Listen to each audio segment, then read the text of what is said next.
Your health doctor में आपका स्वागत है। विकराल रूप लेता जा रहा है डिप्रेशन। आइए जान लेते हैं इसके लक्षण और किस प्रकार से आप एक विकराल रूप डिप्रेशन के मरीज की मदद कर सकते हैं। पूरे भारतवर्ष में डिप्रेशन का शिकार लोग बहुत ही तेज़ी से हो रहे हैं।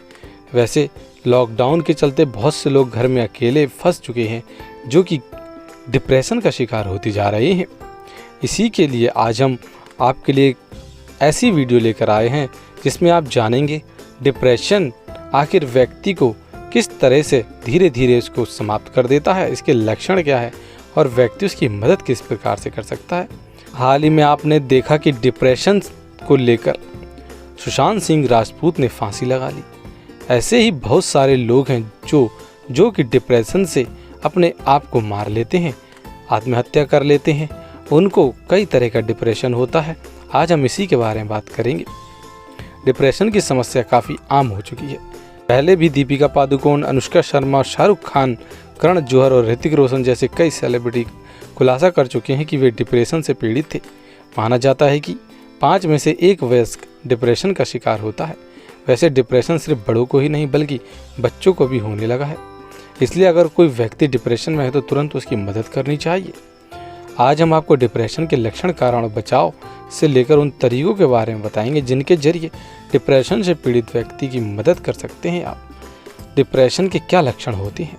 सबसे पहले यह समझने की ज़रूरत है कि जो लोग डिप्रेशन में होते हैं उन्हें असल में पता ही नहीं चल पाता कि वे डिप्रेशन में हैं। ऐसे में ज़रूरी है कि पीड़ित व्यक्ति के करीबी उसमें डिप्रेशन के लक्षणों की पहचान करें और तुरंत उसकी मदद के लिए आगे आएं। लगातार शांत रहना और डेली लाइफ की किसी भी एक्टिविटी में रुचि ना लेना, दोस्त, फैमिली और सोसाइटी में भी कट जाना। अगला लक्षण है ज़्यादा चिंता करना, जीवन के प्रति नकारात्मक नज़रिए रखना, बात बात पर गुस्सा आना, दुखी रहना। यह सभी डिप्रेशन के लक्षण हैं। अगला लक्षण है नींद ज़्यादा आना या बहुत कम आना, खुद को कोसते रहना और खुशी के मौक़ों पर भी दुखी रहना, हमेशा नेगेटिव बातें करना और किसी से भी मिलने से बचना, खाना ज़्यादा खाना या सामान्य से कम खाना और चिढ़कर या झल्लाकर जवाब देना। अगर वजन अचानक बढ़ रहा है या तेज़ी से कम हो रहा है तो यह भी डिप्रेशन का एक लक्षण हो सकता है। इसके अलावा हमेशा थका सा महसूस करना भी डिप्रेशन की निशानी होती है। डिप्रेशन की वजहें क्या है? इसकी कई सारी वजह हो सकती हैं, जैसे कि किसी करीबी की मृत्यु या रिजल्ट खराब आना, हार्मोन्स में बदलाव या किसी गंभीर बीमारी से पीड़ित होना, किसी काम में अगर उम्मीद के मुताबिक सफलता ना मिले या वह काम बिगड़ जाए तो नौकरी छूट जाए या फिर बिजनेस में नुकसान हो जाए या फिर किसी बेहद करीबी इंसान का साथ छूट जाए, कर्ज में डूबने की स्थिति में व्यक्ति डिप्रेशन में चला जाता है। ये सभी वजहें डिप्रेशन की होती हैं और भी कई वजहें हो सकती हैं। आप उसकी मदद किस प्रकार से करते हैं? डिप्रेशन की मरीज की मदद किस प्रकार से आप कर सकते हैं? जिस तरह बुखार, पेट दर्द या दूसरी बीमारियों में इलाज की ज़रूरत होती है, वैसे ही डिप्रेशन में भी इलाज बहुत ज़रूरी होता है। आप यह ना सोचें कि इसको तो आदत ही है मुंह फुलाए रखने की या दूसरों को परेशान करने की। स्वीकार करें कि वह बीमार है और उसे इलाज के साथ साथ आपकी मदद की भी ज़रूरत पड़ेगी। मरीज की बात सुने, उसकी भावनाओं को समझें। वह जो भी बोलना चाहे उसे बोलने दें, बिना कोई टिप्पणी किए। ना उसे सलाह दें, ना ही जबरन खुश करने की कोशिश करें। आपको बस उसके मन की बात सुननी है। अगर वह किसी से नाराज़ है या उसके बारे में भला बुरा कह रहा है तो बेशक आपको यह बात पसंद नहीं है तो भी उसे टोके नहीं। अगर किसी ब्रेकअप वगैरह की वजह से उसकी यह स्थिति हुई है तो भी उसके एक्स के बारे में कोई गलत बात ना कहें। उसे मन की बात निकालने का मौका दें, उसकी बातों को सुनें। मरीज को व्यवहार से झुंझलाकर उसे डांटें नहीं और ना ही दुत्कारें। मरीज के साथ प्यार से पेश आएं और कोई भी तरीका अपनाते वक्त संयम और प्यार से ही काम लेना चाहिए। डिप्रेशन को ठीक करने में सिर्फ दवाएं या फिर डॉक्टर की मददगार ही नहीं बल्कि परिवार वालों का रवैया भी मायने रखता है। डिप्रेशन से मरीज व्यक्ति को आप जितना ज़्यादा प्यार देंगे, जितना उसे खुश करने की कोशिश करेंगे, उतनी जल्दी उसकी स्थिति में सुधार होगा। मरीज को गुस्सा ज़्यादा आता है, वह बात बात पर गुस्सा करता है या नाराज़ हो जाता है। ऐसे में आपको अपना संयम बनाए रखना है। यह ना तो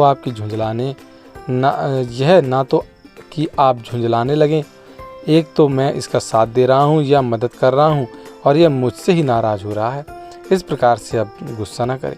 दरअसल पीड़ित को तो पता ही नहीं होता कि आप उसकी मदद कर रहे हैं। वह चीखे चिल्लाए तो भी आप उसकी आवाज़ में बात ना करें, ऊंची आवाज़ में उससे बिल्कुल भी बात ना करें। यहाँ तक कि अगर वह आप पर कुछ उठाकर मारने की कोशिश करे तो भी आप खुद को कंट्रोल में रखें। खुद को समझाएं कि वह बीमार है, इसलिए वह ऐसा कर रहा है। अगर तमाम कोशिशों के बाद भी मरीज की उदासी कम नहीं हो रही तो यह दौर 10 से 15 दिन तक जारी रहता है, तो एक्सपर्ट की मदद जरूर लेना चाहिए। काउंसलर से लेकर साइकोलॉजिस्ट और साइकाट्रिस्ट तक इन सब की आप मदद ले सकते हैं। ज़रूरत पड़ने पर दवाएं भी दी जाती हैं। यह ना सोचे कि इसकी तो आदत है ऐसे ही परेशान रहने की। डिप्रेशन के इलाज के लिए पीड़ित व्यक्ति को डॉक्टर या काउंसलर से जरूर मिलवाना चाहिए।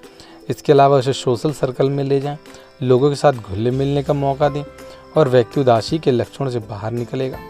मानसिक और शारीरिक स्वास्थ्य के लिए सही खान पान और भरपूर नींद बेहद आवश्यक है, इसलिए डिप्रेशन के मरीज को हेल्दी और सही खान पान जरूर देना चाहिए और पर्याप्त नींद जरूर देनी चाहिए। डिप्रेशन का इलाज के लिए साइकोलॉजिस्ट इलाज के अलावा डिप्रेशन के इलाज के लिए मरीज को एंटी डिप्रेशन की गोलियां भी डॉक्टर रिकमेंड करते हैं। हालांकि इस तरह की दवाइयों का सेवन अपनी मर्जी से कभी नहीं करना चाहिए। वह तभी करें जब आपको कोई डॉक्टर बोले, नहीं तो ये आपके स्वास्थ्य पर नकारात्मक प्रभाव भी डाल सकती है। इसलिए डॉक्टर को दिखाएं, उसके बाद ही डिप्रेशन दवाइयों खाना चाहिए। हो सके तो आप उसको सोशल लोगों के साथ मिलाएं। आप उसको पार्क ले जाएं, हंसने गाने पब में ले जाएं, उसको किसी सभा में किसी मूवी दिखाने ले जाएं, जिससे कि उसका मन खुश रहे। उसको अकेला ना छोड़ें। अकेला व्यक्ति डिप्रेशन का शिकार जल्दी हो जाता है। आज की वीडियो यदि आपको पसंद आई हो तो आप इसको अधिक से अधिक शेयर करें, लाइक करें। यदि आपने अभी तक हमें सब्सक्राइब नहीं किया है तो आज ही सब्सक्राइब कर लें, ताकि आप आने वाली नई वीडियोज़ की नोटिफिकेशन को सबसे पहले प्राप्त कर सकें। धन्यवाद।